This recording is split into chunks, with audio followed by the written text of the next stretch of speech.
populares, non? O detective pode ser ou non ser solitario, ou pode ser ou non ser sociable.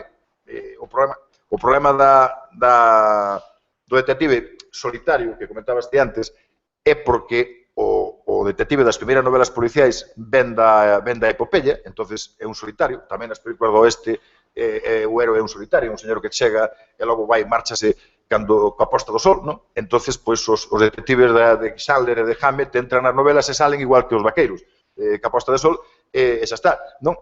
Ahora, últimamente, pois, coa novela policial siciliana, escandinava, periférica, non? Pois aparece a anécdota costumista. Xa coñecemos incluso a que cociña Paola, a muller de Brunetti. Hai un libro de receitas, eu xa comín varias tartas de Brunetti. Bueno, hai unha humanización do policía, non? Pero, bueno, para rematar, para explicar o título da miña intervención, que se chama, penso que lle puxen para tolleitos e viaxeiros cansos, pois terminarei cunha cita dun tal O'Brien que di: o lector de novelas de crime desexa que as súas ansias sexan aliviadas e non excitadas. Daí a súa popularidade entre tolleitos e viaxeiros cansos.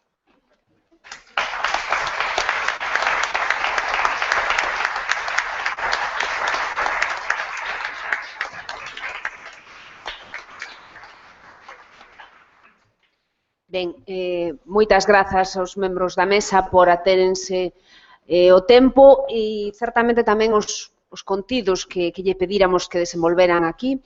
Temos tempo para un diálogo. Coido que quizáis por completar un pouco o que aquí se dixo, conviña cederlles antes a palabra aos participantes, se alguén deles quere comentar, puntualizar, retrucar o que dixeron os seus colegas, e tamén se alguén quere ir erguendo a man dende o público para facernos así unha idea de cantas intervencións pode haber. Eu retruco. Bueno, eu quero decir que son consciente de que fixemos 3 intervencións completamente distintas, con plantexamentos analíticos, non nos resultados, pero na forma de abordalos moi diferentes. Pero, en fin, eu creo que xustamente isto que nos permite discutir algunha das cousas que se plantean. Escoitando a intervención de Forcadela, que foi dun rigor exquisito en todo o proceso, non é verdad? Quero dicir que, aparte das bromas que eu fixen de saltar das 1001 noites a hoxe, el puxo orden, co cual alguén tiña que facelo, non? E fixo francamente moi ben, cos seus conhecimentos que ten ben acreditados. Non obstante, hai pequenas cuestións que a mí me gustaría discutir. Por exemplo, unha das cousas que di, cando fala do espacio referencial, que significaría, polo tanto, que Santiago de Compostela é como é, Ourense é como é, Vigo é como é. Eu creo que unha das grandes cousas que está aportando a novela negra, e eu descubrino sin darme de conta, é a descripción desas cidades que críamos coñecer e que non coñecíamos. Todas as guías de Santiago son moi bonitas, pero non contan máis con a parte de Santiago, a quinta parte de Santiago, non? En Santiago resulta que tamén hai estudantes, tamén hai prostíbulos, tamén hai tíos, como se chaman, os explotadores destos de casas, bueno, en fin, trampolleiros corruptos. Hai unha boa colección, non? Eu creo que cando un colle un libro sobre Santiago non ten ningunha esperanza de atopar isto, non? Eu, por exemplo, en Crime en Compostela metín todo eso.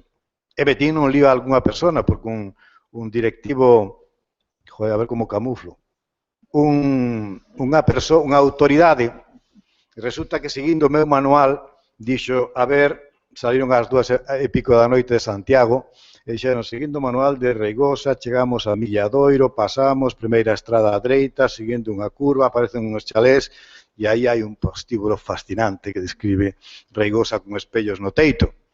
Bueno, a historia acabou en que ás 2:30 da noite acabaron salíndose nunha curva contra un árbol, e con permiso de vostedes cagándose en Reigosa, o que non está escrito. Por eso sei a historia, porque me contaron despois, claro. Quero dicir con isto que eu creo que das pouquiñas cousas que discreparía, non? Eu creo que as cidades referenciais non están xustamente o problema é que non están ben contadas, non? O Lugo que eu coñezo non ten nada que ver co Lugo do que leo. O Santiago que eu coñecía non tiña, ou sea, que eu lía, perdón, non tiña nada que ver co Santiago que eu iba coñecendo, non? E así sucesivamente, porque agora está pasando con Vigo.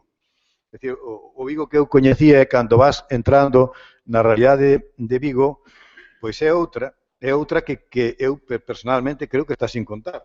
Porque eu xuntei, para isto de Vigo, xuntei uns 15 ou 20 libros que me foron facilitando uns e outros, pero cada vez que busco que quero atopar por unha novela negra, non atopo onde poñer ese lugar onde secuestran unha tipa e teña secuestrada, e non atopo, non? Entón busquei, antes de construir o estadio do Celta, ali por ali ten que estar o sitio. Quero dicir con isto que eu creo que a novela negra, xustamente, é un instrumento fabuloso para contar unha cidade.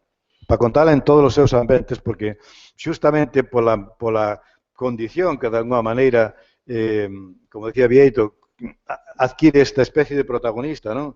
Que é un protagonista que está preguntando, está indagando, está tratando de descubrir unha historia, un crimen, está pasando, polo tanto, de palacio a prostíbulo, facendo un percorrido que eu creo que é a parte máis interesante da novela negra, non?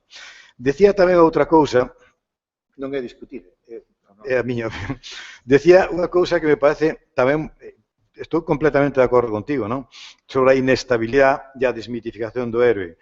Pero é que probablemente a novela negra, eu creo que manexa xustamente un concepto que estaría quizáis mellor definido que a palabra antihéroe, non?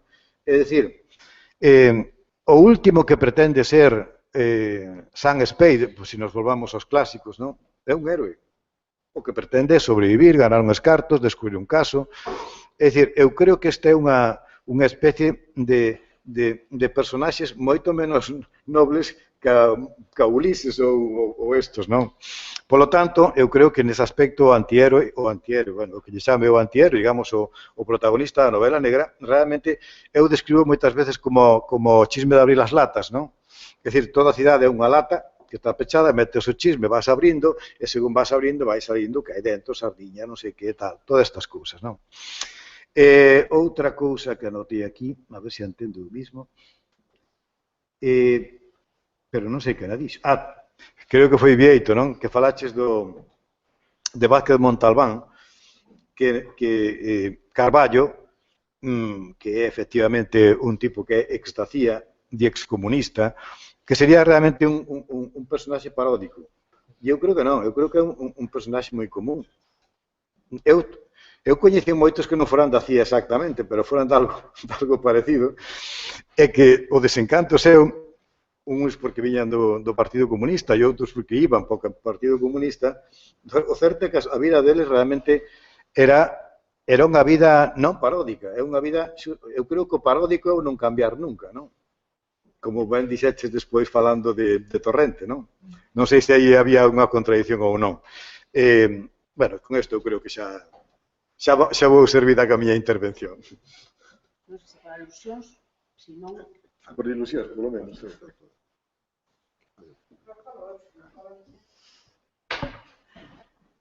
Ben, son tres intervencións tan distintas que non me vou a referir en todas. Sí, digo que son tres intervencións tan distintas que non me vou a referir a ninguna delas en concreto, pero sí quería... Non nos copiamos. Un pouco... falar un pouco da novela policial e da novela negra, que para min son dúas polas distintas, non?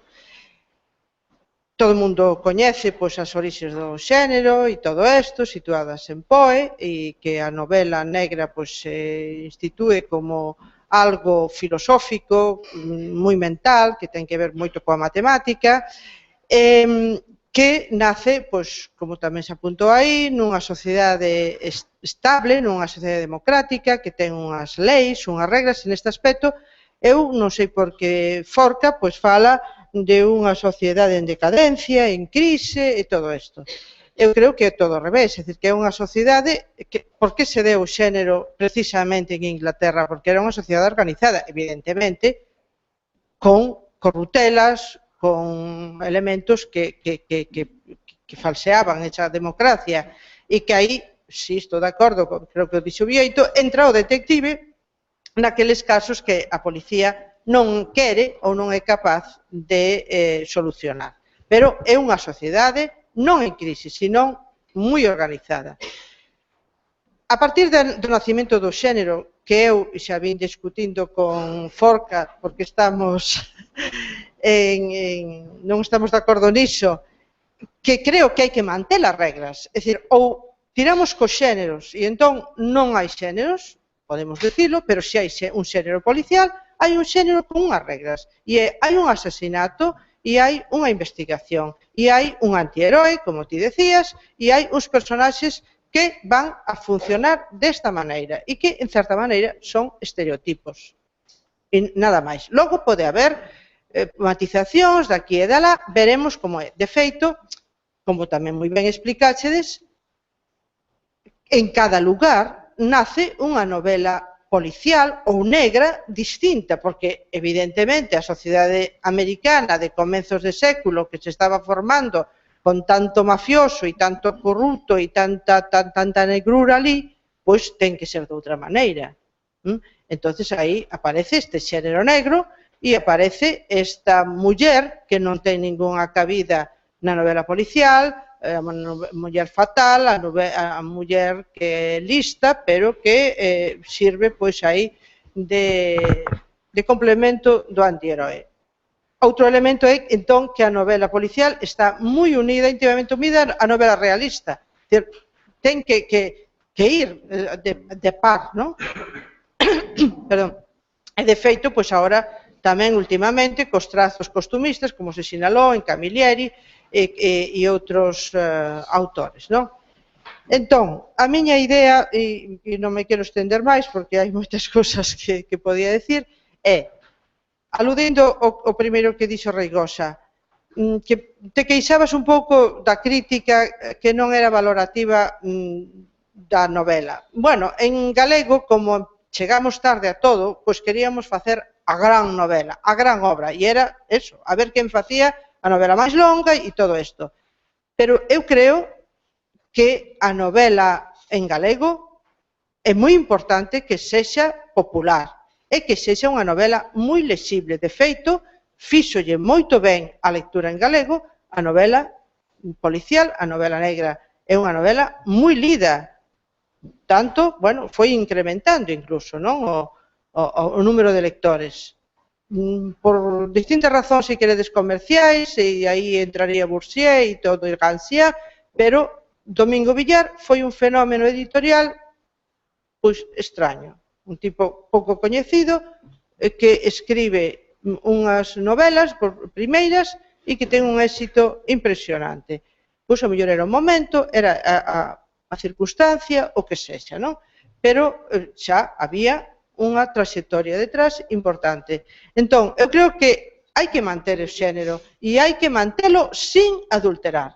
E agora un pouco tamén me meto, non, pero digo, creo que foi un fracaso a Lei das Ánimas, a túa novela, porque aí quixeches meter o policial ou non quixeches. Cada autor fai o que quere e é libre, e é, por tanto, non me quero meter como tal, pero quero decir que como novela policial non funciona, porque non se pode meter a Santa Compaña nun mundo de detectives, de policías, porque son antagónicos. E como digo eso, pois digo asesinato no Comité Central. Se se fala do bloque e dos problemas do bloque, non se pode facer unha novela policial. A novela policial é o que é, é o meu criterio. Ben, entón, creo que é moi importante manter o xénero e mantelo, sobre todo, como produto galego. Non digo máis nada, porque quería retrucar algunha cousa, pero paso a palabra a alguén. Non, eu responderíalle unha cousa que coa Lei das Ánimas eu probablemente coincido con vostede, pero estou atopando con moita xente que non coincide con vostede, porque dicen por fin alguén que supera a novela mágica e convirte, digo a novela negra, e converte en protagonista as ánimas. E bueno, realmente, polo menos o xogo é arriscado. Logo despois non importa, porque unha das cousas que un aprende, como escritor, é que un lector, cada lector é un mundo, non? E toda a lectura é absolutamente lexítima. E cando eu fixeron a primeira crítica que se fixo mala de Crime en Compostela, que ademais foi un proceso de que hai persoas mortas, entonces é mellor non contalo, pero eu nesas cousas, como son periodista, charleta, teño tamén a resistencia a que as cousas queden sin contar, non dame pena, non? Pero vamos, é dicir, houve unha experiencia dunha publicación que pediu unha crítica de Crime en Compostela, como era boa, pediu outra. E a que se publicou é a outra. E eu creo que a outra é a que é axustada, efectivamente, àquela época. Porque o que querían dicir é que non era Joyce, e tiñan toda a razón do mundo. Non era Ulises de Joyce o que fixera, non? Era unha porquería comparado con eso. Entonces, a min sorprendeume daquela, hasta me pareceu, digamos, personalmente, no sentido de que non me pareceu de boas persoas, digámoslo así, non? Atoparte unha crítica, co autor está vivo, e que lle foi de volta, moi amablemente, dicíndolle que pedieran outras sin darse conta antes, cousa que eu comprobei despois que fora pedido posteriori. Pero eu creo que iso é lexítimo, porque efectivamente eu creo que as lecturas son, como digo, non xa a das persoas, as dos críticos igual. Eu nese aspecto, os críticos leos tarde, mal, algúns teñolles devoción, aquí á dereita teño unha que lle teño devoción, a Dolores Vilavedra, porque verdadeiramente é unha crítica, ten unha capacidade de crítica de análise, quedaría moi mal se lle dedico máis tempo. Ten unha gran capacidade de crítica de análise que eu no meu caso teño comprobado. Pero quero decir que eu creo que efectivamente a opinión sobre os libros e os escritores non debemos estar para nada pendientes deso, non? É dicir, a opinión sobre os libros todas son lexítimas. E a mí xa me dixeron de todo, non? Por lo tanto, e máis debo dicirlle sinceramente que sempre agradezo a opinión e non me importa nada se é boa ou mala. O sea, isto é real, non? Sí, totalmente. Mais é sempre isto que ben, eu pola parte que me poida tocar, agradezolle moito a Camiño que vaya introducindo elementos para a polémica, non só nesta sesión, sino tamén probablemente de cara a algunha das sesións da tarde, non? Quizáis tamén por engadir algo máis a ese diálogo, debate ou que pode acabar sendo polémico, eu discordo un pouco das súas apreciacións canto a o que é, non é, o que ten que ser ou o que pode ser, non? Tamén pola tarde, pois, esperemos, non, que Dolores Redondo, por exemplo, non, pois nos dea algunha, a través da súa intervención, pois algunha desas chaves, non, da combinación de elementos que funcionan e están tamén na novela de Carlos Reigosa, non?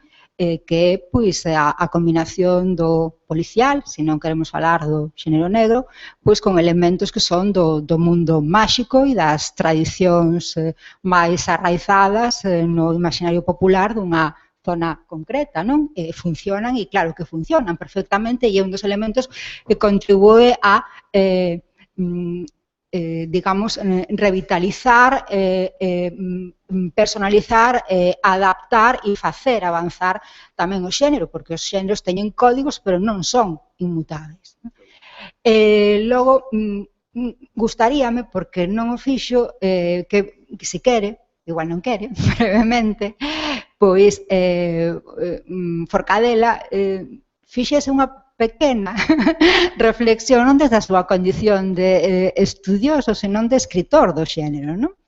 Entón, eu pediríalle que, bueno, como de alguna maneira tivemos ocasión de escoitar a Carlos Reigosa falando da súa obra, e a Bieito tamén da súa, e quero darlles os parabéns por iso, tamén a Forcadela pola súa intervención do punto de vista do estudioso, mas gustaríame, non, que fixera, si quere, se non, pois evidentemente non,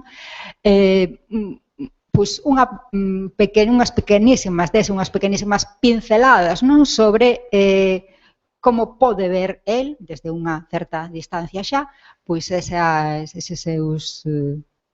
súas incursións, non, no xénero. E máis nada, gracias. Se che parece, cedemos a palabra a esta persoa e logo devolvemos a mesa e xa.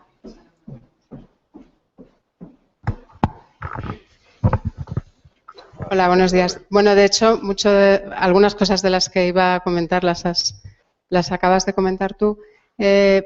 más que nada porque quería mostrar también un desacuerdo amable con el hecho de asignar al género unos límites tan claros y sobre todo comentar que siempre que se trasciende el género, o por lo menos en mi experiencia editorial, es cuando se populariza, cuando de verdad llega a los lectores masivos. Léase el caso Larson, que no es solamente una novela negra, es una novela política, pero también es una novela de aventuras. Es una novela, como bien decía Carlos, basado en un personaje que es Pipi Calzas Largas. O sea, es muchísimas cosas, es también un gran crimen y castigo y es Dumas. No es un género, no es una novela de género encerrada en unos límites. Y el caso de Dolores Redondo podría ser, como has comentado tú, pues algo parecido. Es una novela negra, pero o añade elementos, en este caso muy variados, que trascienden un poquito lo que sería el género estrictamente hablando, y que eso le da muchísimos lectores. Cuando el género estaba realmente encerrado en unos límites más claros, era un género minoritario. De hecho, bueno, hace poco más de 10 años que ha sido como una explosión, no solamente, o quizás después en España, en otros países primero, de la popularización y de llegar a muchísimos lectores de la novela negra. Yo creo que es precisamente cuando se sale de los límites cuando llega a ser realmente popular.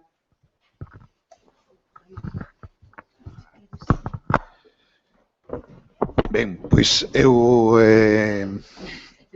non me considero un escritor de novela negra. Quero dicir que non está dentro da miña vocación, nin dentro das miñas ambicións, nin dos meus proxectos.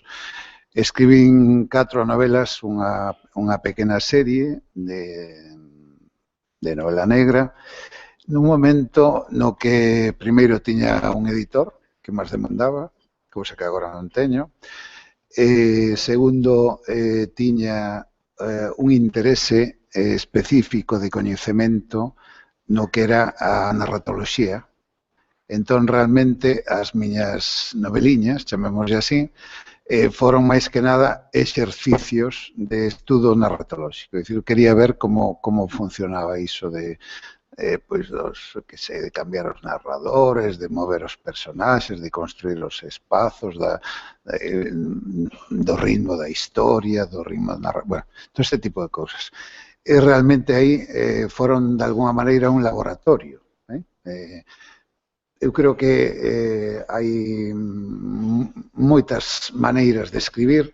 Eu estas novelas escribinas basicamente desde a perspectiva do coñecemento.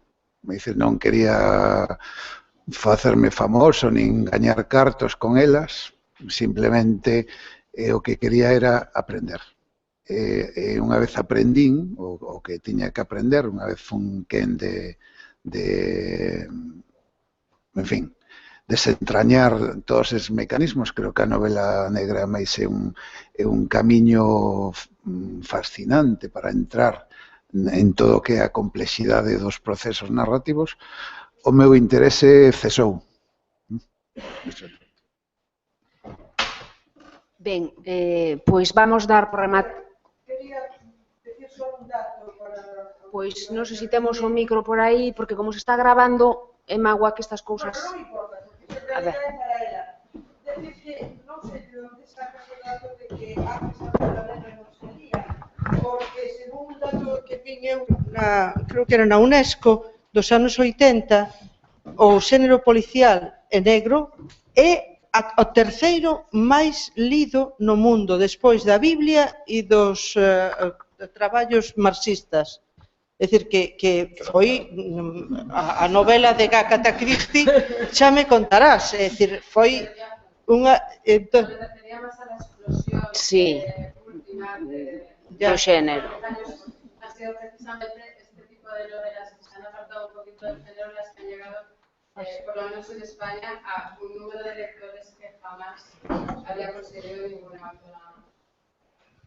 Ben, temos un breve descanso. Ao final do corredor á esquerda hai unha máquina que fai un café estupendo e a segunda xornada da mañá poremos o foco noutros escenarios. Será moderada polo xornalista Xermán Hermida, moi bo coñecedor do audiovisual e da banda deseñada, que nos fixo xentilmente pois a fineza de moderar esa mesa na que el vai poder aportar seguramente moito máis do que tanto Teresa como a min, pobres filólogas, poderíamos facer.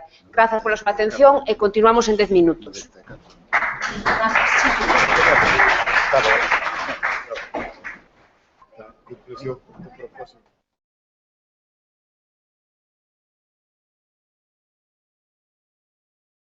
Cunha cita dun tal O'Brien que di: o lector de novelas de crime desexa que as súas ansias sexan aliviadas e non excitadas. Daí a súa popularidade entre tolleitos e viaxeiros cansos.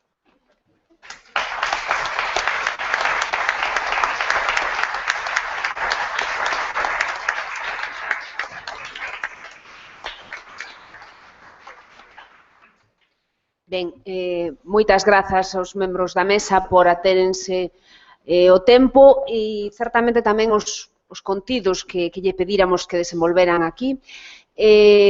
Consciente de que fixemos tres intervencións completamente distintas, con plantexamentos analíticos, non nos resultados, pero na forma de abordalos moi diferentes, pero, en fin, eu creo que xustamente isto que nos permite discutir algunha das cousas que se plantean.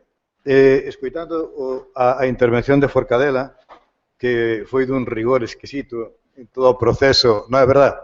Quero dicir que, aparte das bromas que eu fixen de saltar das 1001 noites a hoxe, el puxo orden, co cual alguén tiña que facelo, non? E fixo francamente moi ben. Esa está, non? Ahora, últimamente, pois, coa novela policial siciliana, escandinava, periférica, non? Pois aparece a anécdota costumista. Xa coñecemos incluso a que cociña Paola, a muller de Brunetti. Hai un libro de receitas, eu xa comín varias tartas de Brunetti. Bueno, hai unha humanización do policía, non?